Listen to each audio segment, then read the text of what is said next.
Hi friends. ఈ రోజుల్లో యంగ్‌స్టర్స్‌లో కానీ, పెద్దవాళ్ళలో కానీ బాగా వినిపిస్తున్న పదం ఏంటి అంటే డయాబెటిస్ మెల్లైటిస్. దీన్ని చాలామంది షుగర్ అని, మధుమేహం అని కూడా అంటూ ఉంటారు. ఈ రోజుల్లో ఈ డిసీజ్ బర్డెన్ అనేది ఎంత ఎక్కువ ఉన్నా దీని గురించి అవేర్‌నెస్ అనేది చాలా మందికి లేదు. దానివల్ల చాలామంది సరిగ్గా కంట్రోల్ చేసుకోలేరు. తర్వాత చాలా కాంప్లికేషన్స్‌కి దారి తీస్తాయి. ఇంకా చాలా హానికరం కూడా కావచ్చు ఈ డిసీజ్. అసలేంటి డయాబెటిస్ అంటే కంటిన్యూస్‌గా బ్లడ్ షుగర్ లెవెల్స్ అనేవి హైగా ఉండడం. ఈ డయాబెటిస్ మెల్లైటస్ మెయిన్‌గా ఒక మెటబాలిక్ డిసార్డర్. అంటే ఒకటే ఆర్గాన్‌కి లిమిట్ అయ్యి ఉండదు. అంటే ఇప్పుడు ఫర్ ఎగ్జాంపుల్ మన లంగ్స్ ఉన్నాయి లేదా లివర్ ఉంది. ఇప్పుడు వాటిలో ఏదైనా సమస్య వస్తే వాటికి మాత్రమే పరిమితం అయ్యి ఉంటుంది. కానీ ఈ డయాబెటిస్ మెల్లైటస్ అలా కాదు. దీనివల్ల మన బాడీలో ఉన్న ఏ ఆర్గాన్ అయినా ఎఫెక్ట్ అయ్యే ఛాన్సెస్ ఉన్నాయి. ఒకవేళ షుగర్ కంట్రోల్ అవ్వలేకపోతే. ఈ డయాబెటిస్ అనేది ఎందుకు వస్తుంది అంటే ఫస్ట్ నార్మల్‌గా మన బాడీలో ప్యాంక్రియాస్ అనే ఒక ఆర్గాన్ నుంచి ఇన్సులిన్ అనే ఒక హార్మోన్ రిలీజ్ అవుతుంది. ఈ ఇన్సులిన్ డ్యూటీ ఏంటి అంటే మన బ్లడ్ షుగర్ లెవెల్ ఎక్కువగా ఉన్నప్పుడు కంట్రోల్‌లో పెట్టడం. అంటే సాధారణంగా మనం భోజనం చేశాక గానీ, లేదా కార్బోహైడ్రేట్ ఫుడ్ తిన్నప్పుడు మన బ్లడ్ షుగర్ లెవెల్స్ అనేవి హై అవుతాయి.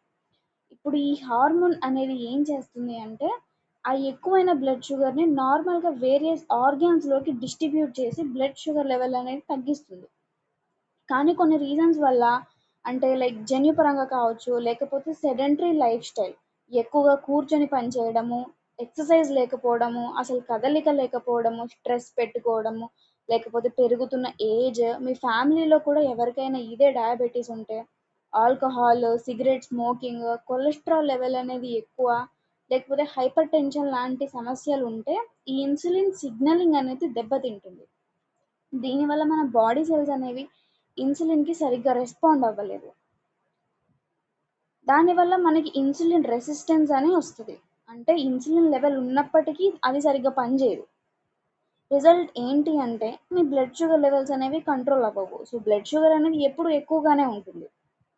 సో, ఇప్పుడు మీకు డయాబెటిస్ వచ్చింది అనొచ్చు. ఈ డయాబెటిస్‌లో కూడా 2 రకాలుంటాయి. ఒకటి టైప్ 1 డయాబెటిస్, ఇంకోటి టైప్ 2 డయాబెటిస్. టైప్ 1 అనేది అంత ఇంపార్టెంట్ కాదు. అంటే ఇంపార్టెంటే కానీ మనం అంత కామన్‌గా చూడమిది. ఇది మోస్ట్‌లీ ఒక జెనెటిక్ డిసార్డర్. ఇంకొక ఆటో ఇమ్యూన్ డిసీజ్ అంటారు దీన్ని. ఇది చిన్నప్పుడే బయటపడుతుంది. అండ్ ఇదంత కామన్ కూడా కాదు. దీని గురించి మనం వేరే వీడియోలో సరిగ్గా డిస్కస్ చేసుకోవచ్చు. ఇంకొకటి టైప్ 2 డయాబెటిస్ మెలిటస్. ఇందాక మనం చూసిన రిస్క్ ఫ్యాక్టర్స్ వల్ల వస్తది. ఇందులో మనం ఇన్సులిన్ రెసిస్టెన్స్ అనేది బాగా కనిపిస్తది. అండ్ ఈ రోజుల్లో ఎక్కువ మంది ఎఫెక్ట్ అయ్యేది కూడా ఈ టైప్ 2 డయాబెటిస్ మెలిటస్‌తోనే. సో, ఈ డయాబెటిస్‌కి కొన్ని లక్షణాలుంటాయి. అంటే మెయిన్‌గా చాలామంది సింప్టమ్స్ లేకుండా కూడా డయాబెటిస్‌తో బాధపడొచ్చు. కానీ, ఇప్పుడు నేను చెప్పే సింప్టమ్స్ మీలో ఎవరికైనా ఉంటే ఫాస్ట్‌గా వెళ్లి ఒక టెస్ట్ చేయించుకోండి. ఇందులో మెయిన్‌గా ఏంటి అంటే ఎక్కువగా దాహం వేయడం కానీ, ఎక్కువగా ఆకలి వేయడం, ఎక్కువగా మూత్రం రావడము, నైట్ టైమ్‌లో ఎక్కువగా యూరిన్ రావడం, ఇవి నార్మల్‌గా చాలా మందిలో కనిపిస్తాయి. వీటిని కార్డినల్ సింప్టమ్స్ ఆఫ్ డయాబెటిస్ మెల్లైటస్ అంటారు. ఇవే కాకుండా వెయిట్‌లో ఏమన్నా చేంజెస్ వచ్చినా, చూపు దెబ్బతింటము, లేకపోతే గ్యాస్ ప్రాబ్లమ్స్, వీక్‌నెస్, కళ్ళు తిరగడము, ఇంకా కాళ్ళు, చేతులు తిమ్మిర్లు పట్టడం లాంటివి కూడా చూస్తూ ఉంటాము. సో, ఈ డయాబెటిస్‌ని మనం ఎలా డయాగ్నోస్ చేయొచ్చు? అంటే ఎలా కనిపెట్టొచ్చు అంటే, మీలో చాలామంది జీవితంలో ఒక్కసారైనా షుగర్ పరీక్ష చేయించుకునే ఉంటారు. చేయించుకోకపోతే వెళ్లి చేయించుకోండి. ఫస్ట్ మీ బ్లడ్ టెస్ట్‌లని ఉంటాయి. అంటే పరిగడుపున ఒక శాంపుల్ ఇంకా అన్నం తిన్నాక ఒక బ్లడ్ శాంపుల్ అనేది కలెక్ట్ చేస్తారు.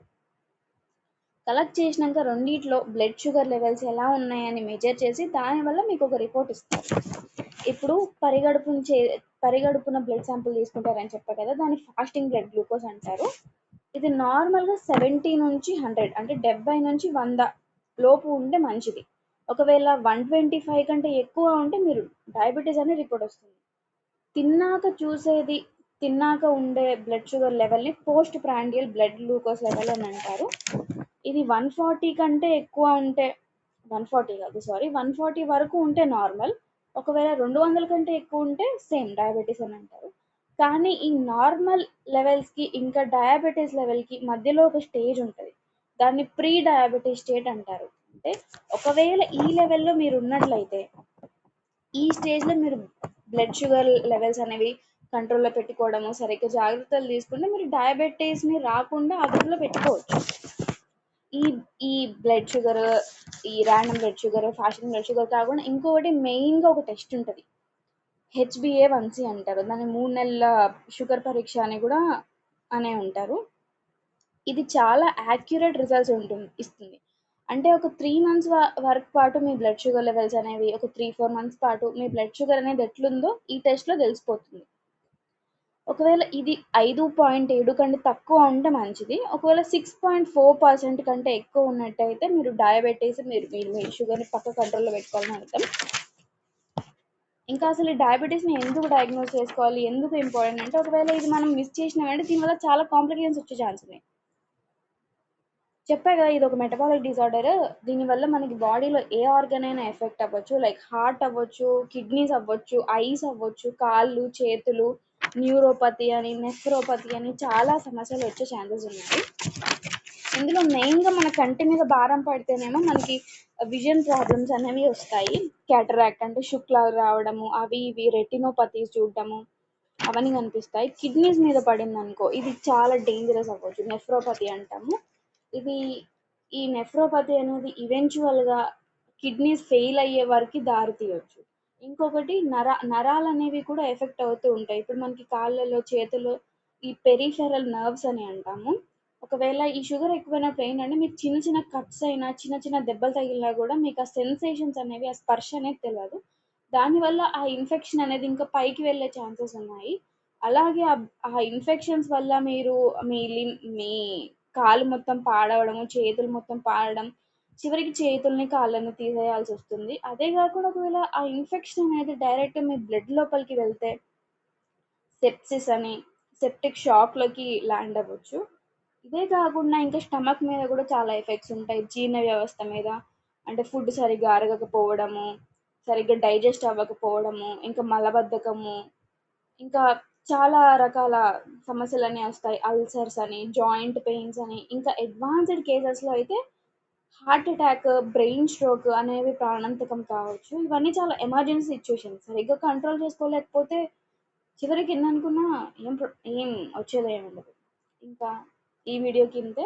నెక్స్ట్ వీడియోలో ఈ డయాబెటీస్ని ఎలా కంట్రోల్లో పెట్టుకోవాలి, మేనేజ్మెంట్ ఏంటి, తీసుకోవాల్సిన జాగ్రత్తలు, డైట్ ప్లాన్స్, మెడిసిన్స్ ఎలా పనిచేస్తాయి, ఇంకా అవన్నీ నెక్స్ట్ వీడియోలో చూద్దాము. Please subscribe and follow for more.